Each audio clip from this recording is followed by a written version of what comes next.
Uma das perguntas que mais tem chegado para mim, tanto nos projetos de consultoria dos quais eu tenho executado e também nos treinamentos, é quando a gente não deve utilizar os OKRs, né? Quando o caminho dos OKRs não é a melhor forma de a gente avaliar sucesso e quando talvez a gente tenha que flexibilizar ou até mesmo utilizar outros mecanismos para avaliar sucesso. Para nos ajudar a responder essa pergunta, eu trago para nós aqui um frameworkzinho que vai ser uma árvore de decisão para que a gente possa chegar nessa resposta. A primeira pergunta que a gente tem que fazer: almejamos uma mudança de patamar nos resultados da área do produto ou do serviço? Essa pergunta é importante porque a grande proposta dos OKRs é visar uma mudança de patamar. Então, se eu almejo uma mudança de patamar, seja no resultado da minha área, de um produto ou serviço, eu preciso entender de que forma eu quero garantir essa mudança. Se a resposta para essa pergunta for não, eu não almejo uma mudança de patamar, eu estou satisfeito com o patamar o qual eu já estou performando e quero garantir, controle sobre esse patamar, a gente vai utilizar um modelo de KPI.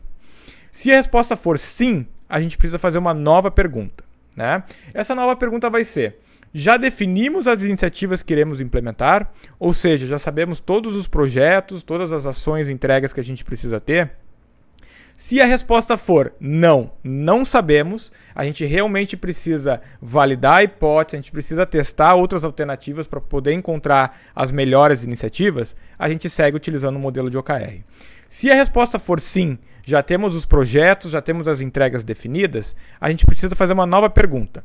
Essa nova pergunta vai ser: os times podem alterar, eliminar ou adicionar iniciativas?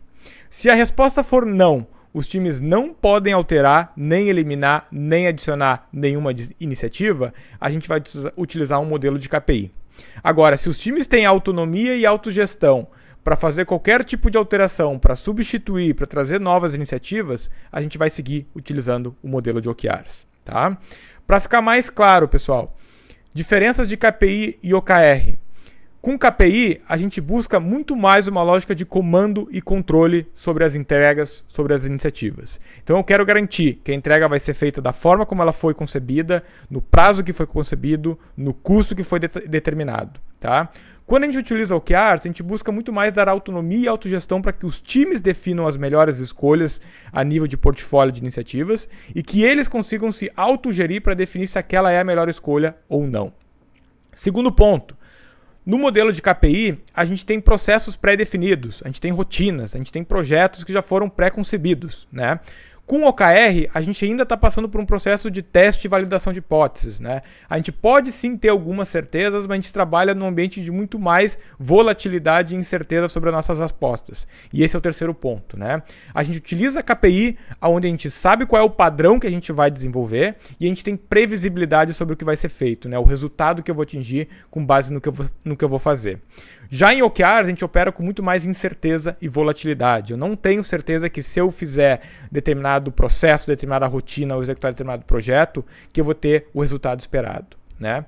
Então o KPI foca muito mais na entrega, né? Eu procuro ter comando e controle sobre a entrega. Já o OKR, eu foco no resultado, né? Eu preciso atingir um resultado sem ter certeza sobre as entregas que eu preciso fazer ao longo do caminho, né? Entendendo que eu vou ter um caminho de incerteza e volatilidade, mas que eu vou chegar no meu resultado através de muita autonomia e autogestão dos times para que eles definam as melhores iniciativas. Exemplos e casos que a gente pode usar KPI, né?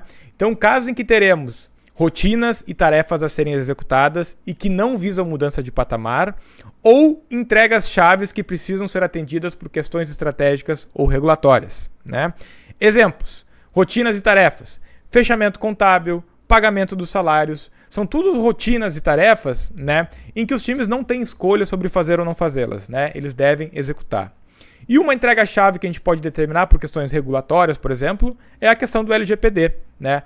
Muitas empresas digitais tiveram que adequar a forma como coletavam esses dados, armazenavam esses dados, em virtude de uma regulação que veio, e todas elas tinham algumas entregas, algumas iniciativas que eram mandatórias de serem cumpridas.